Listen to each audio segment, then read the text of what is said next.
Merci, Monsieur le Président. Honorable assesseur, de me donner la parole pour poser quelques questions à Monsieur Kali pour éclairer la lanterne du tribunal et surtout aussi au niveau de la défense.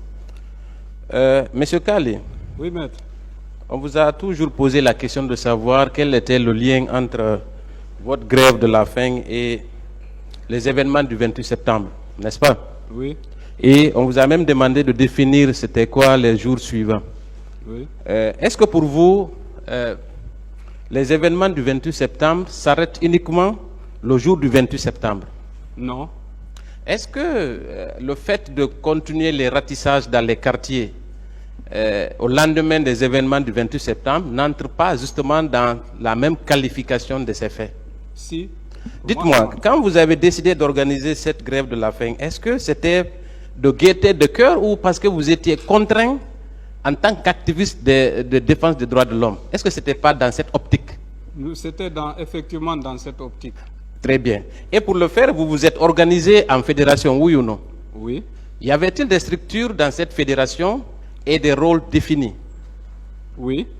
Et dites-moi, quand vous avez décidé de la date pour cette grève de la faim, avant de décider de cette date, est-ce que vous-même, vous n'étiez pas en danger, vous ne craigniez pas d'être arrêté suite aux événements du 28 septembre?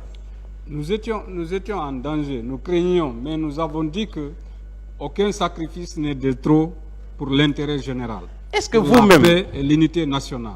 Est-ce qu'en amont même des événements du 28 septembre, vous n'étiez pas très actif avant même que ce drame ne se produise au stade? J'étais très actif, nous étions très actifs. Très bien. Et d'ailleurs, si vous permettez, on avait même publié une déclaration où nous avions demandé la réforme des forces de défense et de sécurité. Et nous sommes très heureux parce qu'après l'arrivée l'arrivée du régime de faim, on se souvient tous du rôle qu'a joué le général Cissé dans la réforme. Et à mon avis, ce qui est en train de se dérouler jusqu'à présent. Très bien. Pour dire que nous avions une vision pour la Guinée, et elle était vraiment partagée parce qu'elle est d'intérêt général. Donc, concernant le lien entre les événements du 28 septembre et votre grève de la faim, il n'y a plus d'équivoque, oui ou non? Il n'y a plus d'équivoque, maître. Très bien. Est-ce que le colonel Tchéboro était obligé d'utiliser la force pour vous conduire ou procéder même à votre interpellation? Non, pas du tout. Il n'avait même pas à être là. C'est un mouvement purement pacifique. Je vous dis que pendant toute la journée, nous étions en train de regarder comment Mahatma Gandhi, parce que vous savez, de toutes les icônes mondiales de la lutte non violente, c'est seulement Mahatma Gandhi qui a utilisé la grève de la faim. Voyez-vous? Donc, et c'était pour 5 jours. Après 5 jours, maintenant, nous appelons toujours les acteurs à se retrouver autour de la table pour instaurer ce cadre de dialogue. Parce que nous étions convaincus qu'il faut un cadre de dialogue pour sortir la Guinée de l'impasse. Avant que le colonel ne vous arrête, c'était le combienième jour de votre grève de la faim? Le premier jour à 0 heure. Le premier jour à 0 heure. Le premier jour à 0 heure. Et quand vous êtes allé à la maison à la maison des jeunes, est-ce que les autorités locales étaient informées? Les autorités locales étaient informées. On a parlé de ce fameux chef de quartier. Vous avez indiqué tout de suite qu'il avait été nommé par le colonel Tchéboro. Oui, sur le champ. Il est venu, soi-disant, en assainissement. Le chef de quartier n'était pas là. Il a dit, bon, je te nomme chef de quartier. C'est voilà que M. Ali Bangoura a été nommé. Il l'a nommé. Donc, à chaque fois, il parle parce qu'il pense que celui-ci, lui, est redevable. C'est ça. Donc, c'est une nomination verbale. Oui, verbale. En tout cas, qui viole tout ce qui est principe du bon fonctionnement d'une administration efficace. Dites-moi, le colonel Tchéboro était responsable de quel département au moment des faits?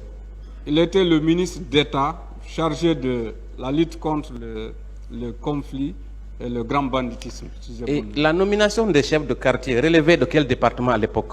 Dans une administration normale, ça doit être, à mon avis, si j'ai bonne mémoire, du ministère de l'administration du territoire.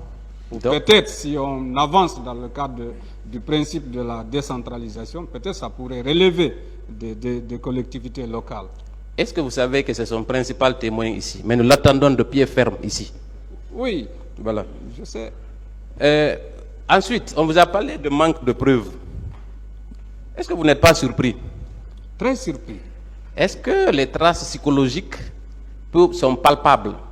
On Non. peut palper, on peut toucher les traces psychologiques. Non. Est-ce que les injures qu'on inflige à quelqu'un, qu'on profère contre une personne, on peut quantifier ou représenter ça sous forme de graphique ou je ne sais quoi? Est-ce que c'est possible? Ce n'est pas possible. Vous n'êtes pas surpris qu'on vous demande de rapporter les preuves de ça?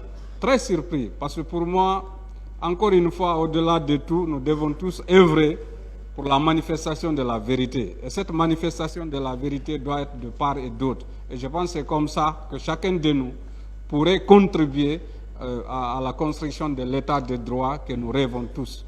Ensuite, parlant justement de ces preuves, est-ce qu'au moment des faits, vous étiez préoccupé pour sauver votre vie ou pour aller à l'hôpital? Entre les deux, qu'est-ce que vous avez choisi? Non, sauver notre vie. Je vous dis que moi, j'ai été victime de menaces de mort. Par après, j'étais obligé de m'exiler. Je suis parti, c'est vers le mois de février 2010 que je suis revenu, après la mise en place du gouvernement, dont M. Jean-Marie Doré était Premier ministre. Est-ce que votre déclaration n'est pas suffisante à cette barre pour justifier ce que vous avez subi? À mon avis, elle est vraiment suffisante. Et mieux, avant votre passage, avant votre arrivée ici. Décoiffez-vous, madame. Merci, Monsieur le Excusez-moi. Président. Avant votre arrivée ici, il y a déjà un de vos compagnons d'infortune qui était déjà passé. Est-ce que vous le saviez? Oui. Il a Aussi. décrit les mêmes conditions d'arrestation et de séquestration. Est-ce que vous aviez suivi ça? Oui, j'ai suivi M. Suleiman Baldi. Très bien. Et ensuite, on vous a reproché d'être venu au mois d'octobre plus tôt qu'il y a quelques années. Est-ce que vous comprenez également cette démarche? Non, c'est comme si peut-être il n'était pas en Guinée. Encore une fois, c'est que le colonel Thieboro symbolisait. Et vu qu'il était jusqu'à la dernière minute, encore une fois, je dis que c'est le mois d'avril passé, avec l'arrivée des nouvelles autorités, qu'il a fait passation de service avec colonel Koné au niveau des services antidrogue. Donc il était là, il était au levier de commande. Donc est-ce que maintenant, en ce moment, moi je ne pouvais pas me hasarder pour ma question de sécurité, j'ai voulu garder le silence jusqu'à ce qu'il y ait un espace à qui je pourrais avoir confiance de relater les faits. Est-ce que un ministre d'État chargé des questions de la lutte contre le grand banditisme, qui nomme un chef de quartier, est-ce que vous avez appris une seule fois que le ministre de l'administration du territoire a contesté cette décision? Non. Est-ce que cela ne dénote pas de la toute-puissance du colonel Thieboro au moment du CNDD et après d'ailleurs? Si, pour moi. Alors, quand aujourd'hui on vous reproche d'être resté longtemps avant de venir à cette base, n'est-ce pas une fuite en avant? Une fuite en avant. Très bien. Et je vais commencer par quelques questions de clarification parce que la plupart ont été posées par mes prédécesseurs, notamment par le parquet, qui a d'ailleurs posé de belles questions, de très bonnes questions, contrairement à la défense. Et Question. voilà, merci Monsieur le Président. Et vous avez décrit la façon par laquelle, la brutalité à travers laquelle on vous a extirpé de votre sommeil. Oui. Est-ce que à cet instant précis, le colonel Thieboro était présent? Il était présent. Qui était le chef de délégation de cette expédition colonel Thieboro. punitive? C'est le colonel Thieboro. Qui donnait des instructions? C'est lui. Et de surcroît, on était avec un ami même, un père de famille. Tellement qu'il avait peur, il a voulu jouer aux morts, il fait tomber comme ça. Lui-même, il est venu. Il dit, pourquoi lui, il tombe? Ces éléments ont dit, non, c'est comme ça, c'est la stratégie des terroristes. Je dis, révèle-le avec les bâtons. C'est comme ça. Avait-il Lui-même, à l'intérieur, là, moi j'étais couché sur une natte comme ça. Et voyez-vous la brutalité avec laquelle vous êtes en plein sommeil, vous n'avez rien fait comme infraction, en plein sommeil, on vient vous réveiller comme ça. Et on avait sorti les populations dont il parle là, avec le chef de quartier. On nous a humiliés d'abord en dehors de la maison de jeunes, avant de nous embarquer et menacer de nous faire périr avec toute cette violence-là. Dites-moi, au moment où on vous assénait des coups, le colonel Thieboro était-il présent? Il était présent. Est-ce qu'il a empêché que ces coups vous soient portés? Ou bien c'est lui, au contraire, qui encourageait ses agents à vous administrer ces coups? Non, il n'a pas ordonné d'arrêter. Il n'a pas ordonné Il d'arrêter. n'avait pas ordonné d'arrêter. Donc, il a laissé faire. Il a laissé faire. N'est-ce pas la preuve que c'était lui qui commanditait ces actes? Oh, la question ne se pose même pas. Très bien. Vous savez, C'est là même que vient la théorie de la baïonnette intelligente. Très La bien. manifestation, oui. Maintenant, dites-moi, est-ce que dans les environs de Dixine, il n'y a pas une gendarmerie ou un commissariat? Si, il y en a. Alors pourquoi c'est le colonel Thieboro qui d'ailleurs est devenu omniprésent partout? Il est devenu omniprésent, c'est une tautologie, excusez-moi. Donc, pourquoi c'est le colonel Thieboro qu'on a appelé, selon vous? Pourquoi? Non, je vous ai dit, quand il est venu, il nous a qualifiés de terroristes. Je ne sais pas si on mesure l'ampleur quand on qualifie quelqu'un de terroriste. Et ce n'est pas la moindre personne. Hein. C'est colonel Thieboro d'ailleurs, d'alors, je veux dire, qui nous avait qualifiés de terroristes. Et promettent de nous faire subir de tout ce qui pourrait être relatif à un acte d'un terroriste. Est-ce que ce n'est pas parce que c'était lui qui était chargé du sale boulot?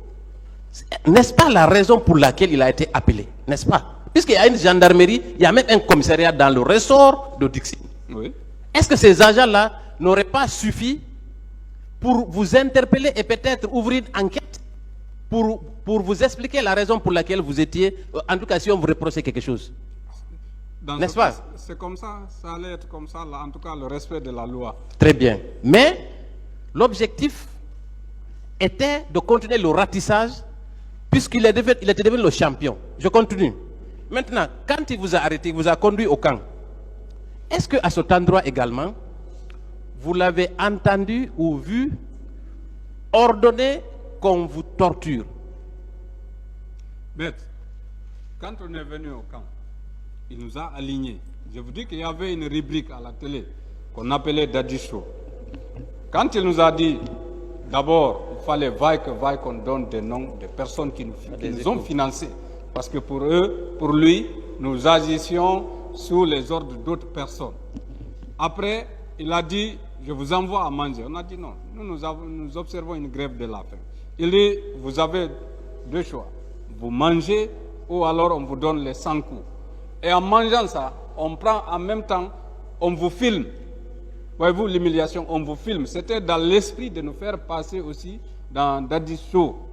Donc ce n'est pas pour dire que quand il est parti, ces éléments ont commis ces actes de torture. Non, il était là, c'est lui qui a ordonné. C'est lui qui était le commandant en chef. Ceux-ci ne pouvaient recevoir d'ordre que de lui. Très bien.